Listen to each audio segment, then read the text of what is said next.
Welcome to pin point friends once again. आज मैं फिर से एक बार आप लोगों के सामने निफ्टी का एनालिसिस लेके आया हूँ।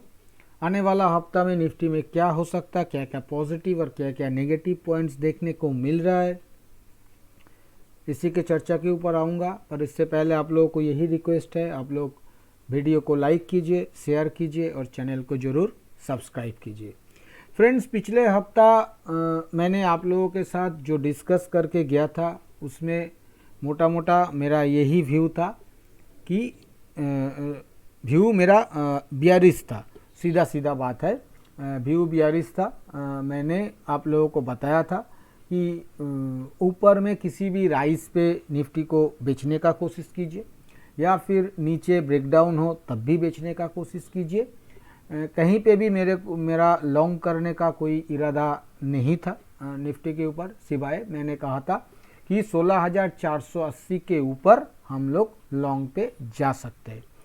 फ्रेंड्स, जो बिहेवियर इस हफ्ता देखने को मिला, यहाँ पे पहले तो निफ्टी ऊपर की तरफ गया, जिसका थोड़ा बहुत उम्मीद हमें था, क्योंकि मैं इस बात का भी डिस्कशन किया था कि आरएसआई वीकली चार्ट के ऊपर एक बार 40 के नीचे आ गया है। क्लोजिंग चार्ट पे बहुत सारा ब्रेकडाउन देखने को मिल रहा है, मूविंग एवरेजेस काफ़ी ऊपर है, तो एक छोटा मोटा बाउंस मिल सकता है।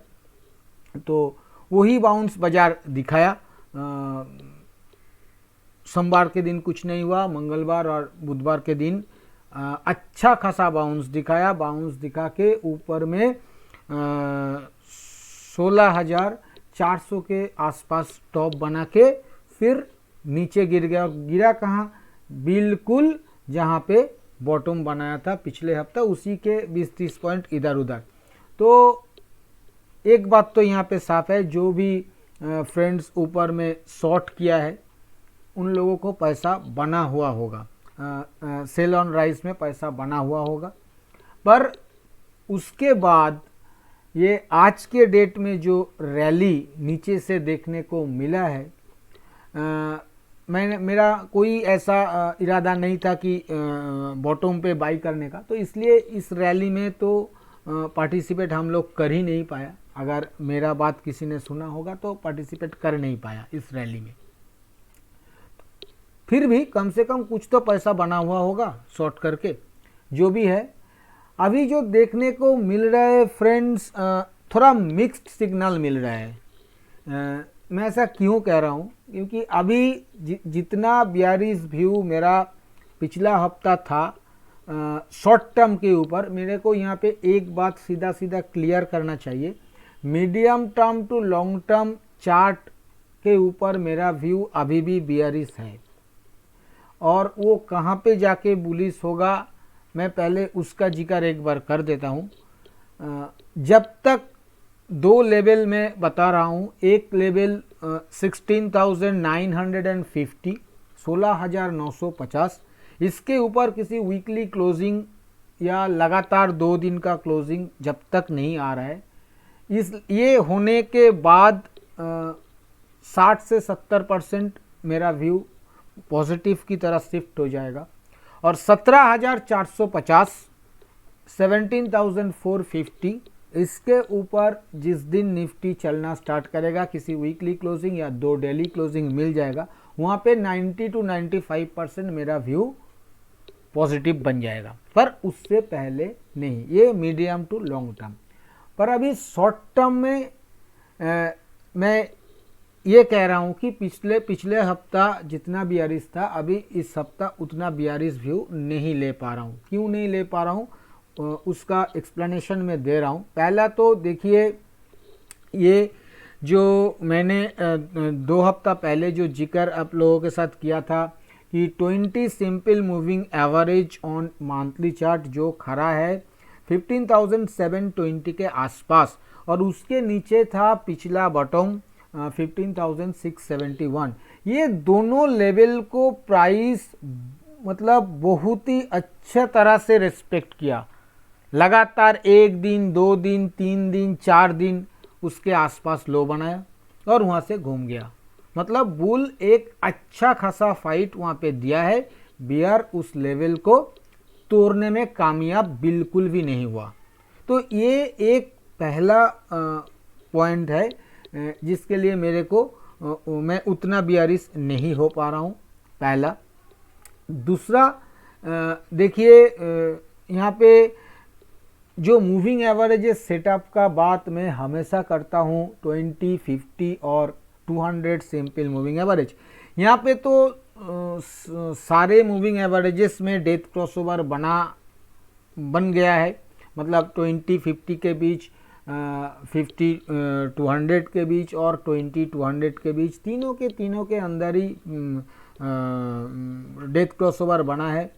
तीनों ही फॉलिंग था, प्राइस उसके नीचे था और प्राइस पिछले मतलब 5 हफ्ता से, पिछला 5 हफ्ता से कैलेंडर डेट में बात कर रहा हूँ, ये लास्ट जिस दिन 20 सिंपल मूविंग एवरेज को लास्ट टेस्ट किया था वो डेट था 13 अप्रैल, मतलब करीब 35-36 कैलेंडर डेट्स ये 20 सिंपल मूविंग एवरेज के नीचे ट्रेड कर रहा है प्राइस।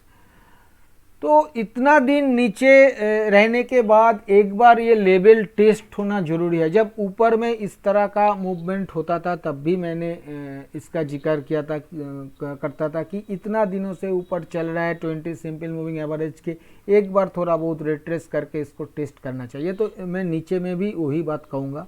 तो वो फिलहाल खड़ा है 16,513, जो कि यहाँ से 250 पॉइंट ऊपर है। तो ये लेवल मेरे हिसाब से आने वाले 1-2 दिन के अंदर एक बार टेस्ट होना ज़रूरी है। इससे ऊपर भी प्राइस जा सकता है, ऐसा नहीं कि यहाँ पे प्राइस टच करके नीचे गिर जाएगा, बिल्कुल ऐसा नहीं, इसके ऊपर भी जा सकता है, पर ये लेवल एक बार टेस्ट होना ज़रूरी है। इसके साथ साथ एक अजीबोगरीब चीज़ हमें देखने को मिल रहा है, इतना गिरावट के बाद भी ये जो 50 सिंपल मूविंग एवरेज है, जो कि कल तक ये फॉलिंग था, इसका वैल्यू कल तक था 16,941, जिसका वैल्यू आज बन गया है 16,949। ये फिर से राइजिंग होना चालू हो गया। ये बात मतलब बियर्स के लिए अच्छा नहीं है।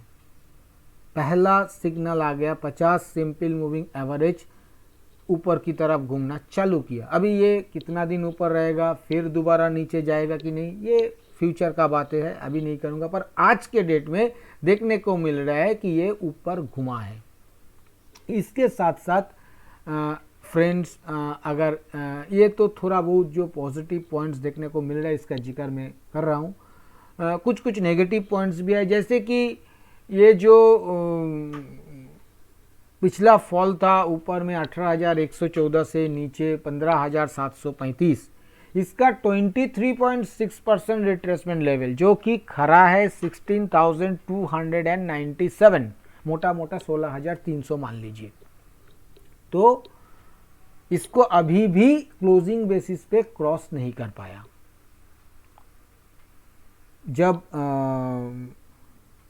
मंगलवार के दिन बाजार ऊपर गया था, उस दिन बाजार 284 का टॉप बनाया था और 260 के आसपास क्लोज किया था।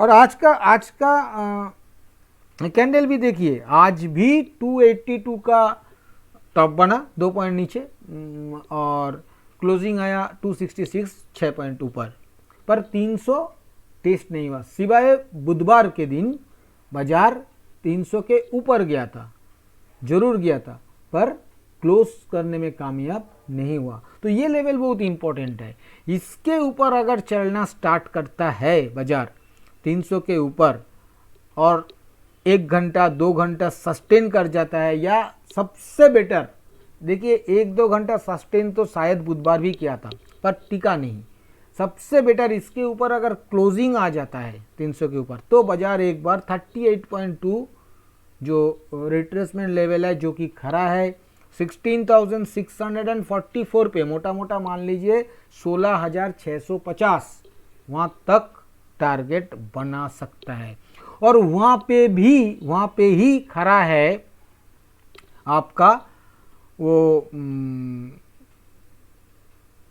6 मई वाला गैप, 6 मई वाला गैप वहाँ पे ही खड़ा है। तो वहाँ इस गैप को फिलअप करने एक बार जा सकता है। मैं ऐसा क्यों कह रहा हूँ कि इस गैप को फिलअप करने जा सकता है, क्योंकि देखिए मेरे को यहाँ पे जो देखने को मिल रहा है डेली चार्ट के ऊपर, यहाँ पे 18 अप्रैल को ब्रेक एवे गैप बना था, उसके बाद 6 मई को रन एवे गैप बना था, और ये कल के डेट में एग्जॉशन गैप भी बना दिया है। और आज के क्यों ये एग्जॉशन गैप, क्यों रन एवे गैप नहीं, क्योंकि आज वो फिलअप हो चुका है, इसलिए इसको एग्जॉशन गैप ही बोला जा सकता है। और ये फिलअप हो जाने का मतलब ये कोशिश करेगा कम से कम एक बार, जो रन एवे छोड़ के आया था उसको फिलअप करने के लिए एक बार कोशिश करेगा। तो इसलिए मैं कह रहा हूँ 16,650 तक टारगेट बना सकता है। इसके साथ साथ एक और पॉइंट देखने को मिल रहा है, आज के डेट में जो कैंडल बना है यहाँ पे एक आइलैंड रिवर्सल भी देखने को मिल रहा है। काल के डेट में डाउनसाइड गैप था, आज के डेट में अपसाइड गैप बना है। टेक्निकल गैप का जिक्र कर रहा हूँ, कोई गैप अप ओपनिंग का नहीं। गैप अप ओपनिंग तो हुआ ही है, छोड़िए, टेक्निकल गैप आज भी बना है। तो ये यहाँ पे मतलब ये 5984 से लेके 16,008 के बीच एक 24-25 पॉइंट का आइलैंड रिवर्सल बनाया है। जब तक डाउन साइड में ये फिलअप नहीं होता, बहुत बड़ा कोई डाउन साइड इमीडिएटली हमें नज़र नहीं आ रहा है।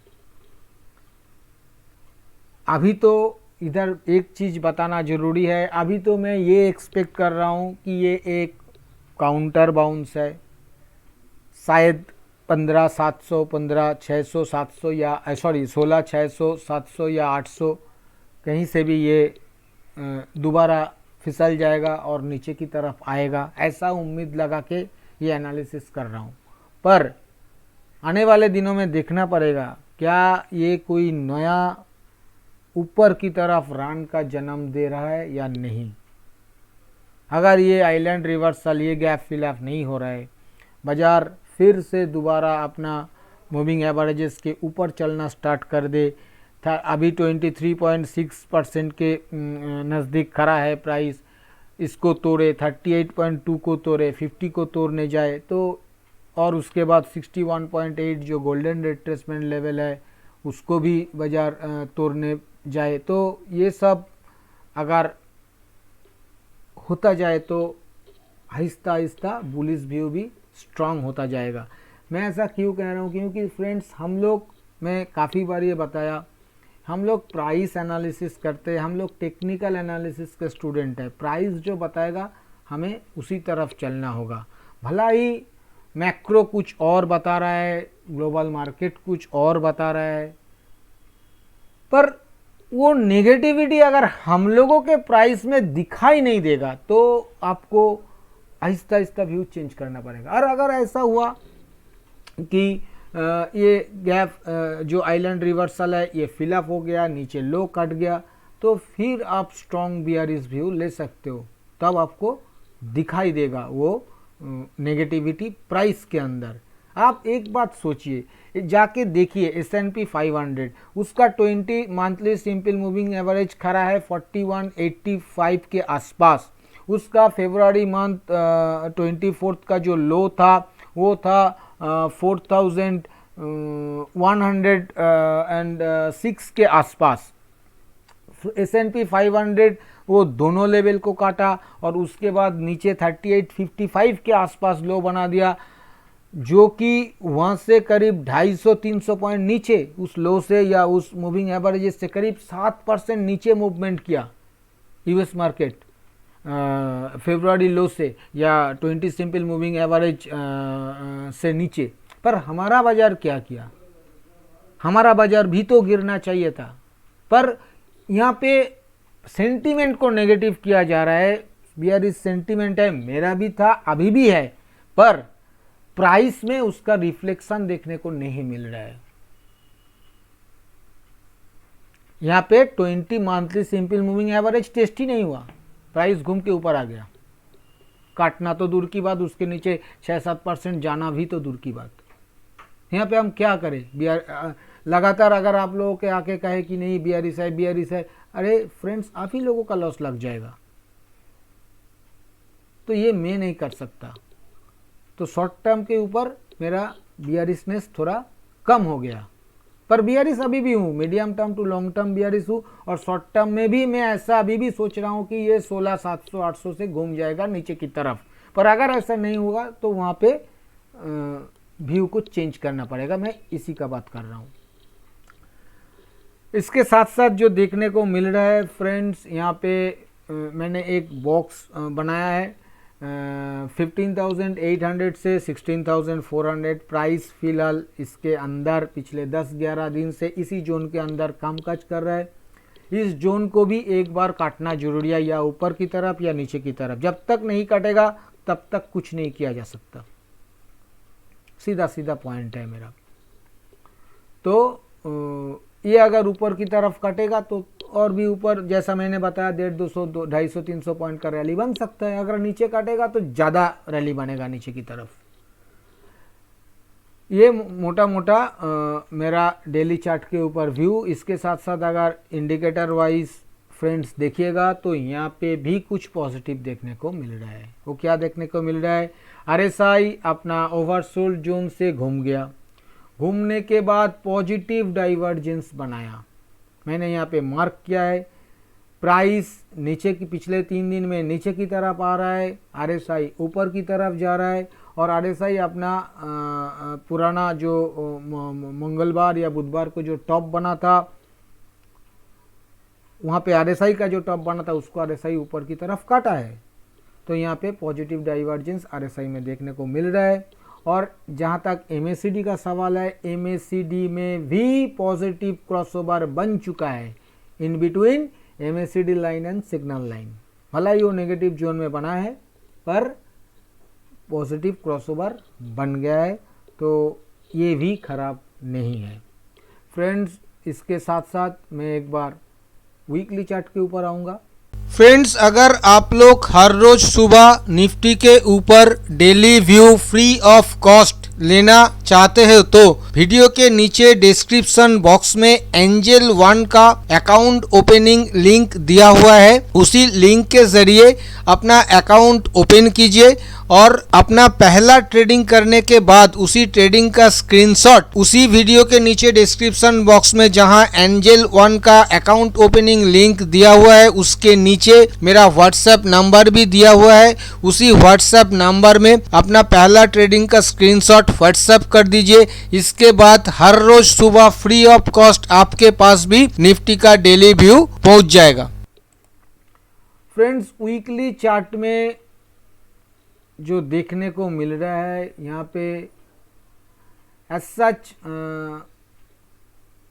अगर कहे तो अभी भी बहुत ज़्यादा कुछ पॉजिटिव देखने को नहीं मिल रहा है। पहला तो कैंडल स्टिक वाइज यहाँ पे फिर से इनसाइड कैंडल बना है, फिर से एक बार इनसाइड कैंडल बना है। और वो इनसाइड कैंडल किस तरह का बना है मैं बता रहा हूँ। पिछला वीक का टॉप था 16,404, इस वीक का टॉप है 16,400। पिछला वीक का लो था 15,735, इस वीक का लो है 15,740। मोटा मोटा सेम कैंडल पर ये इनसाइडर कैंडल है।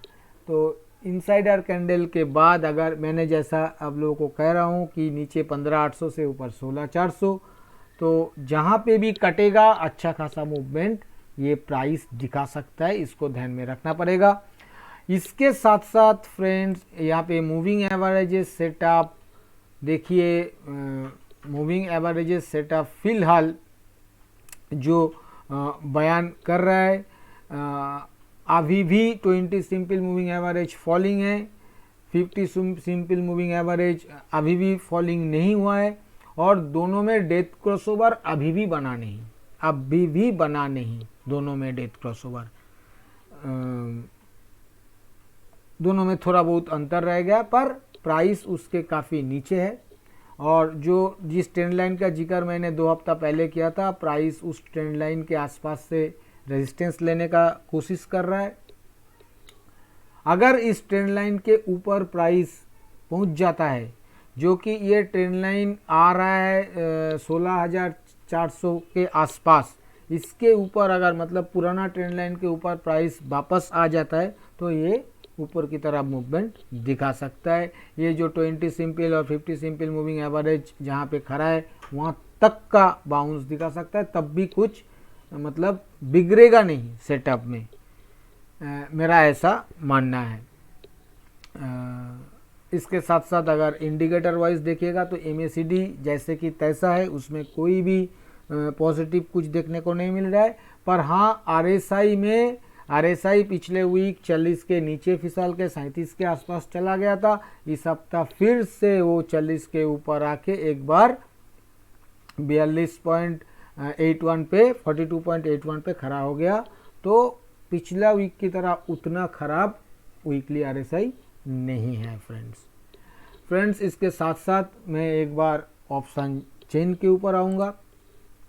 ये मैंने आने वाला हफ्ता एज वेल एज इस मंथ का जो ऑप्शन चेन है 26 मई का, उसको ओपन किया है। प्राइस का क्लोजिंग आया है 16,266, मोटा मोटा मान लेते हैं 16,300 एट द मनी हो गया। 16,300 कॉल पे देखने को मिल रहा है करीब 43,000 ओपन इंटरेस्ट एडिशन और कूल ओपन इंटरेस्ट 97,000 खड़ा है। वहाँ पे 16,300 पुट पे अगर देखा जाए तो 10,000 कॉन्ट्रैक्ट्स का एडिशन और कूल ओपन इंटरेस्ट 31,000 कॉन्ट्रैक्ट्स करीब खड़ा देखने को मिल रहा है। 16,400 कॉल में 16,000 का addition, cool open interest 63,000। 16,500 call में एडिशन 4,500 कॉन्ट्रैक्ट्स का और टोटल ओपन इंटरेस्ट 90,000 कॉन्ट्रैक्ट्स का खरा देखने को मिल रहा है। 16,600 कॉल में 15,000 एडिशन और कूल ओपन इंटरेस्ट 66,000 कॉन्ट्रैक्ट्स का खरा देखने को मिल रहा है। वहाँ पे 16,200 पुट में करीब 45,000 कॉन्ट्रैक्ट्स का एडिशन और कूल ओपन इंटरेस्ट 68,000 कॉन्ट्रैक्ट्स का खरा देखने को मिल रहा है। 16,100 के पुट में 50,000 कॉन्ट्रैक्ट्स का एडिशन और कूल ओपन इंटरेस्ट 68,000 कॉन्ट्रैक्ट्स का खरा देखने को मिल रहा है। 16,000 पे 80,000 कॉन्ट्रैक्ट्स का ओपन इंटरेस्ट का एडिशन पुट साइड में और कूल ओपन इंटरेस्ट 1,60,000 कॉन्ट्रैक्ट्स के करीब 1,59,000 कॉन्ट्रैक्ट्स के करीब खरा देखने को मिल रहा है। फ्रेंड्स, यहाँ पे देखिए कूल वाई के ज़रिए अगर आप एनालिसिस करने जाएंगे तो कॉल पुट दोनों साइड में कूल वाई तो लगभग सेम है, पर आज के डेट में पुट साइड में राइटिंग अच्छा खासा देखने को मिल रहा है। वहाँ पे कॉल साइड पे उतना अच्छा खासा राइटिंग देखने को नहीं मिल रहा है। और जहाँ तक इन द मनी कॉल का सवाल है, यहाँ पे 16,000, 16,100, 16,200 सारे इन द मनी कॉल्स में अनवाइंडिंग देखने को मिल रहा है। और इन द मनी पुट्स में अगर देखा जाए तो 16,300 में जो कि मैंने एट द मनी बताया, पर फिर भी वो 30-35 पॉइंट का इन द मनी है क्योंकि 266 पे क्लोजिंग आया है।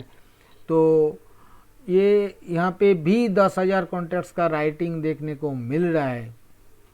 तो मोटा मोटा ऑप्शन चेन देख के हमें ऑप्शन चेन माइंडली बुलिश लग रहा है, बियरिश नहीं। सीधा बात है, माइंडली बुलिश लग रहा है ऑप्शन चेन। फ्रेंड्स, मैंने ऑप्शन चेन का भी जिक्र किया, अभी मैं आऊँगा कॉन्क्लूशन के ऊपर। फ्रेंड्स, कॉन्क्लूशन पे आने से पहले मैं आने वाला हफ्ता के लिए सपोर्ट और रेजिस्टेंस का जिक्र करूँगा। आने वाला हफ्ता के लिए फ्रेंड्स जो रेजिस्टेंस ऊपर में निफ्टी को फेस करना पड़ेगा, मेरे हिसाब से वो पहला रेजिस्टेंस होगा 16,480, 16,480। उसके ऊपर दूसरा रेजिस्टेंस आएगा 16,650, 16,650 और उसके ऊपर तीसरा रेजिस्टेंस आएगा 16,825 16,825।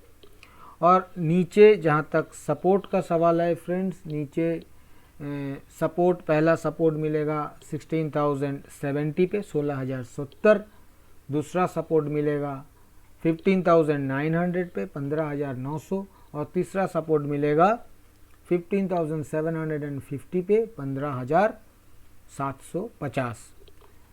थोड़ा सा बड़ा रेंज है, क्योंकि भला ही ये रेंज के अंदर है पर बहुत ज़्यादा वोलेटिलिटी है। किसी दिन 300 पॉइंट गैप डाउन तो अगला दिन 200 पॉइंट गैप अप, इस तरह का सिनारियो चल रहा है, तो इसलिए ये थोड़ा सा लंबा लेवल देना पड़ा। स्ट्रैटेजी फ्रेंड्स मेरे हिसाब से जब तक 16,070 नीचे टूट नहीं जाता, और भी अगर अच्छा से कहे तो मैं एक लेवल बता रहा हूँ 15,980, इस लेवल को गौर से वॉच करिएगा। 16,070 को एक बार के लिए भूल जाइए, वो तो ठीक है सपोर्ट है, पर 15,980 के नीचे जब तक निफ्टी फिसल नहीं जा रहा है तब तक किसी भी सपोर्ट लेवल के नज़दीक या किसी भी डीप पे बाय ऑन डिप्स किया जा सकता है 50-60 पॉइंट के स्टॉप लॉस के साथ, 100-120 पॉइंट के या 150 पॉइंट के टारगेट के लिए। जहां तक ऊपर में ब्रेकआउट बाई का सवाल है, किसी भी रेजिस्टेंस लेवल काटने के बाद ब्रेकआउट बाई भी लिया जा सकता है 50-60 पॉइंट के स्टॉप लॉस के साथ, 100-120 पॉइंट के टारगेट के लिए। अभी रहा सवाल सेल ऑन राइस या ब्रेकडाउन सेल का। फ्रेंड्स, ब्रेकडाउन सेल आप ले सकते हो पहला सपोर्ट टूटने के बाद नहीं, दूसरा जो सपोर्ट मैंने बताया 15,900 वो टूटने के बाद 50-60 पॉइंट के स्टॉप लॉस के साथ 100-120 पॉइंट के टारगेट के लिए ब्रेकडाउन सेल लिया जा सकता है। और जहां तक सेल ऑन राइस का सवाल है फ्रेंड्स, सेल ऑन राइस पहला रेजिस्टेंस लेवल के नज़दीक बिल्कुल भी अटेम्प्ट नहीं करना चाहिए। दूसरा और तीसरा जो रेजिस्टेंस लेवल है, एक 16,650 और दूसरा 16,825, उसके नज़दीक आप sell on rise one time attempt कर सकते हैं 50-60 पॉइंट के स्टॉप लॉस के साथ, 100-120 पॉइंट के टारगेट के लिए। फ्रेंड्स, मैंने आप लोगों के साथ इस वीडियो में जो भी चर्चा किया है, जो भी एनालिसिस आप लोगों के सामने रखा है, ये सभी मेरे खुद के एनालिसिस के ऊपर लिया हुआ मेरा पर्सनल व्यू है। और क्योंकि ये कोई बाई सेल रिकमेंडेशन नहीं है और मैं कोई सेबी रजिस्टर्ड एनालिस्ट नहीं हूँ, इसलिए इसके ऊपर किसी भी रियल ट्रेड लेने से पहले आप अपना खुद का फिनेंशियल एडवाइज़र का सलाह लेके ही रियल ट्रेड लीजिएगा। और अगर वीडियो आप लोगों को पसंद आया तो वीडियो को लाइक और शेयर करना मत भूलिए। थैंक यू दोस्तों, हैप्पी ट्रेडिंग।